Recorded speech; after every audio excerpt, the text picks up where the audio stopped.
Bonjour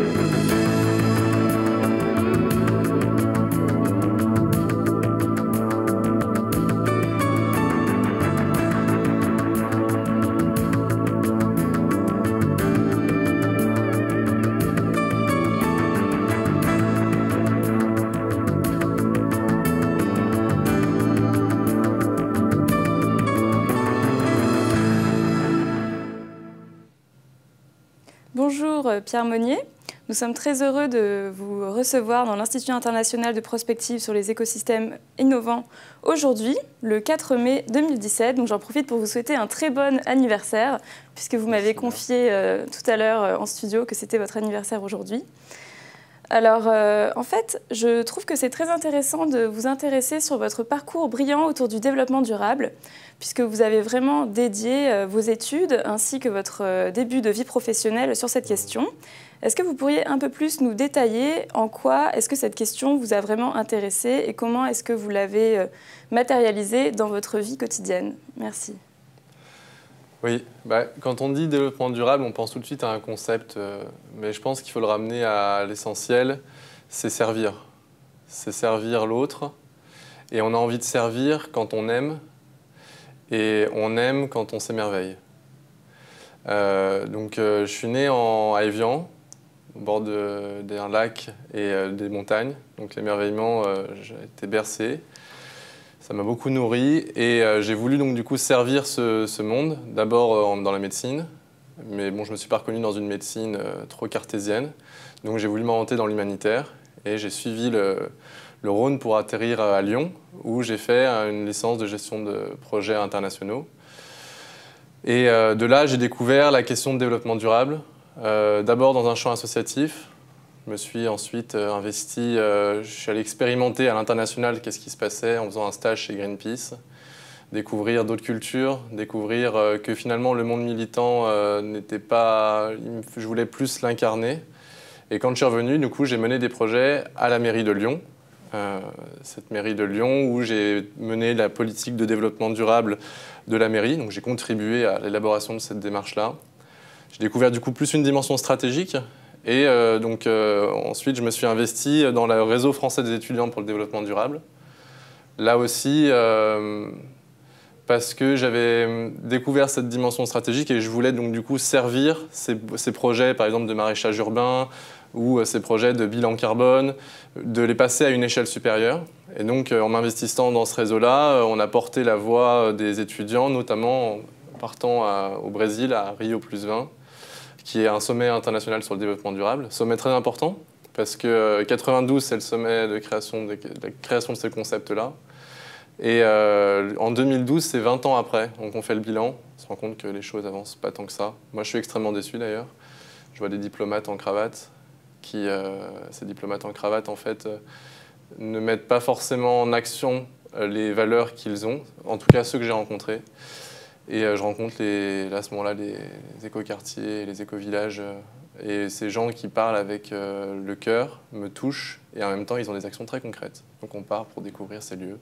D'accord. Et donc aujourd'hui, alors, dans votre travail, juste pour un petit peu terminer sur votre parcours jusqu'à aujourd'hui, et puis ensuite on reviendra, si vous le voulez bien, sur tout ce que vous avez appris, notamment au niveau de votre dimension aussi intérieure, que vous avez tout de suite introduite en début d'interview. Eh bien, à la suite de ça, en fait, la suite du parcours, c'est justement, c'est là que commence la dimension intérieure. Parce qu'au Brésil, en fait, il va se passer quelque chose qui va me transformer entièrement.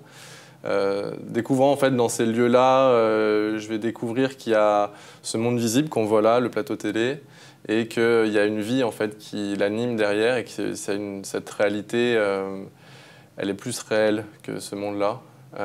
Ça va m'arrêter, donc je prends le temps de lâcher prise, lâcher celui qui courait dans tous les sens, et tout ça va me ramener ensuite à faire des rencontres, notamment à aller étudier ces écovillages en Écosse. Mais je vais reprendre mes études pour finir le parcours. Je fais mon Master 1 en développement durable, pluridisciplinaire, économie, gestion, droit et sociologie à Dauphine. Et puis, je fais ensuite un Master 2 en conduite du changement, qui me mènera du coup à mon premier travail, qui va être auprès du Global Compact des Nations Unies, donc l'organisation qui mobilise les organisations, notamment les entreprises, pour contribuer aux objectifs des Nations Unies. Donc là, j'étais en charge de la mobilisation du secteur privé pour la COP21, faire en sorte que les entreprises poussent les États à avoir un accord universel ambitieux et contraignant. Mission magnifique, une énergie incroyable d'ailleurs dans cet événement. Et ensuite, maintenant, je travaille du coup à la Confédération des PME, où je suis en charge des questions de développement durable et comment les entreprises contribuent à ces grands défis de société que sont les objectifs de développement durable, du chômage, aux inégalités hommes-femmes, le changement climatique, et comment par leur activité, elles donnent du sens et se développent. D'accord, très bien. En fait, il me semble que ce qui fait vraiment la spécificité de votre parcours, c'est cette double dimension extérieure et intérieure. Vous avez en fait commencé notre entretien par ça, par le développement durable. C'est quoi? C'est déjà servir l'autre. Est-ce que vous pourriez un petit peu plus nous raconter comment est-ce que cette dimension s'est révélée à vous dans votre vie et vous a mené à cette réflexion? Je crois qu'elle se révèle quand on s'arrête. Et quand on s'arrête, c'est pas évident de s'arrêter dans ce monde qui va très vite.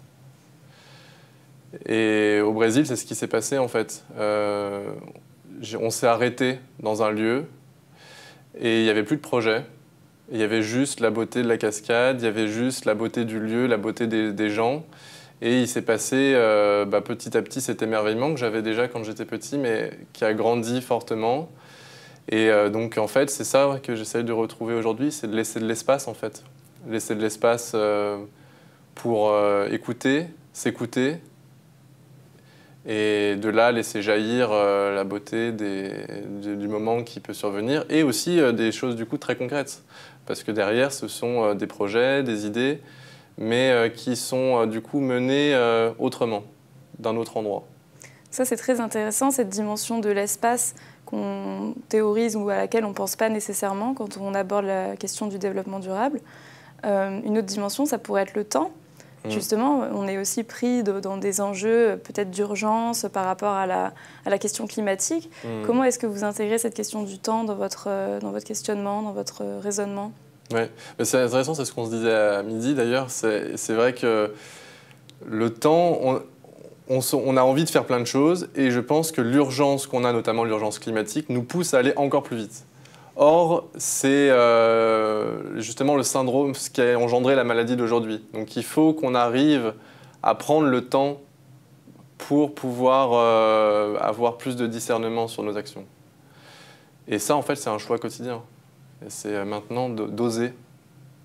Et c'est pas forcément facile.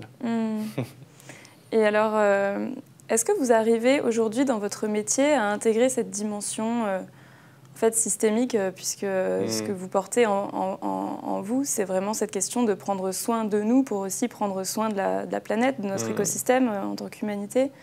Est-ce que ça, c'est une dimension que vous arrivez à faire passer dans les entreprises aujourd'hui dans le cadre de votre travail ou... C'est mon travail. Donc, du coup, chef de projet RSE, donc responsabilité sociétale des entreprises, c'est de faire en sorte... Donc la CPME, qui est la Confédération des PME, c'est l'organisation qui représente les TPE et les PME en France. On a donc d'un côté des fédérations professionnelles, 200 à peu près, qui donc vont représenter des secteurs, métallurgie, textile, et de l'autre côté des territoires. Il y a des réseaux d'entreprises dans tous les territoires. Et de ces deux grands leviers-là, l'objectif, c'est de toucher les TPE et les PME, 3 millions en France. Ces TPE et ces PME, c'est donc d'un côté pour les fédérations, ce qu'on essaye de faire, c'est de créer des référentiels RSE, donc c'est-à-dire que par rapport à ton métier, par rapport à ta taille, tu puisses te dire comment moi je contribue aux 17 grands défis mondiaux qui ont été adoptés par les Nations Unies. Et ensuite, du coup, de l'autre côté, sur les territoires, on fait un tour de France et on va en fait faire découvrir aux TPE et PME ces défis et comment en fait déjà les TPE et PME y contribuent.